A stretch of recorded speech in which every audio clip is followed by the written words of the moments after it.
আমার মেয়ের বয়স যখন 3 মাস তখন আমার ফোনে অপরিচিত নাম্বার থেকে কল আসে। আমি রিসিভ করার পর কণ্ঠ শুনে বুঝতে পারলাম ওই হারামজাদা। কেমন আছো? কেন ফোন করছেন? আমি দেশে এসেছি, তোমার সাথে দেখা করতে চাইছি।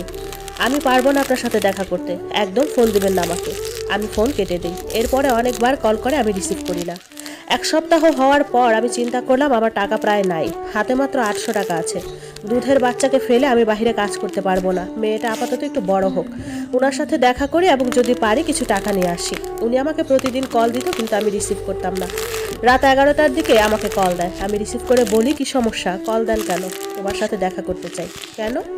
তুমি আমার ফ্ল্যাটে এখন আসতে পারবে? রাত 11টা বাজতেছে, কিভাবে যাব? বলো কোথায় আছো তুমি, আমি তোমাকে নিতে আসছি। এত রাতে যাওয়া পসিবল না, সকালে আসবো। অপেক্ষায় থাকবো। সকাল হতেই আমি বাচ্চাকে আপার কাছে রেখে 2 ঘন্টার জন্য বের হই। ওনাকে ফোন করে গিয়েছি, উনি আমার জন্য ওনার বাসার নিচে দাঁড়িয়েছিল। 1 বছর বাদে ওনাকে দেখলাম। ওনার ফ্ল্যাটে আসার পরই উনি আমাকে জড়িয়ে ধরেন এবং বলেন আমি দুঃখিত সব কিছুর জন্য। সরি বললেই কি সব কিছু সমাধান হয়ে যায়? উনি আমার দিকে তাকিয়ে বললেন, তোমার শরীরে অনেক পরিবর্তন এসেছে। আমাকে জিজ্ঞেস করলেন, তোমার কি বাচ্চা হয়েছে? হ্যাঁ, আমার বাচ্চা হয়েছে। বিয়ে হয়েছে কবে? আমি কান্না করতে করতে বলি, বিয়ে ছাড়া অবৈধভাবে সন্তান ধারণ করে তারপর জন্ম দিয়েছি। আমি আমার সন্তান নষ্ট করতে পারি নাই। বাচ্চাটা আপনার, আপনি মানেন বা না মানেন। আমি আপনার কাছে বাচ্চার পরিচয়ের জন্য আসবও না। আমি চলে যেতে চাই, আমার বাচ্চা রেখে এসেছি। সত্যি কি বাচ্চা আমার? আমি বাচ্চাটা দেখতে চাই। একবার দেখাবে আমার? না, দেখাবো না। তোমাকে দেখাতেই হবে, না হলে আমিও তোমাকে যেতে দিব না। ঘড়িতে বিকাল 5টা। আপা কয়েকবার কল দিয়েছে, সকাল থেকে বাচ্চাটা কাঁদছে। এবার বাধ্য হয়ে ওনাকে বললাম, আচ্ছা কাল নিয়ে আসবো বাচ্চা। উনি বললেন না, আমি তোমার সাথে যাব। তাই বাধ্য হয়ে ওনাকে সাথে নিলাম। ঘরের ভিতর ঢুকতে আপা জিজ্ঞেস করলেন, লোকটা কে? আমি বললাম বাচ্চাটার বাবা। বাচ্চা কাঁদতে কাঁদতে ঘুমিয়ে গিয়েছে।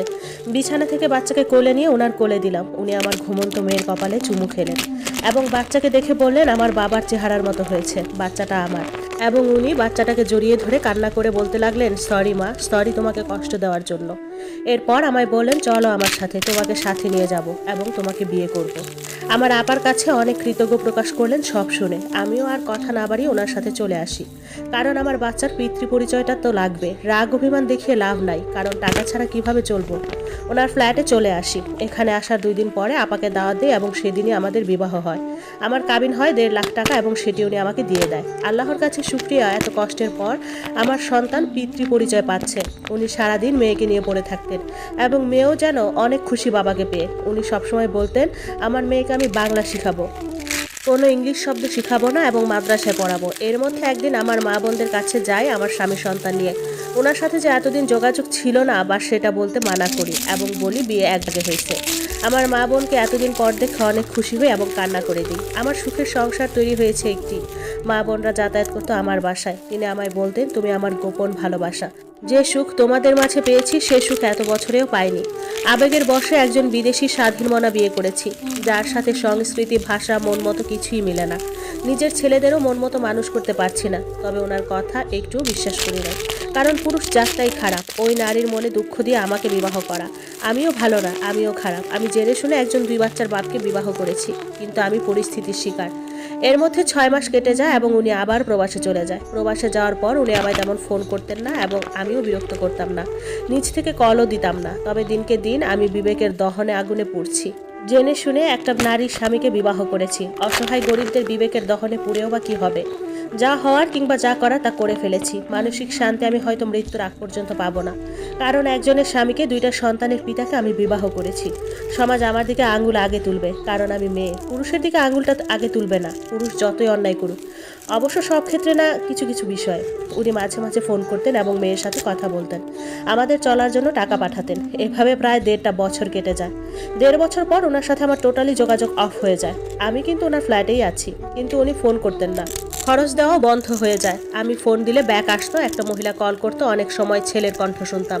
আমি টুকিটাকি ইংলিশ বুঝি, আমি তেমন রিপ্লাই করতাম না, শুধু জিজ্ঞেস করতাম উনি কই, কিন্তু তারা কোনো রিপ্লাই দিত না।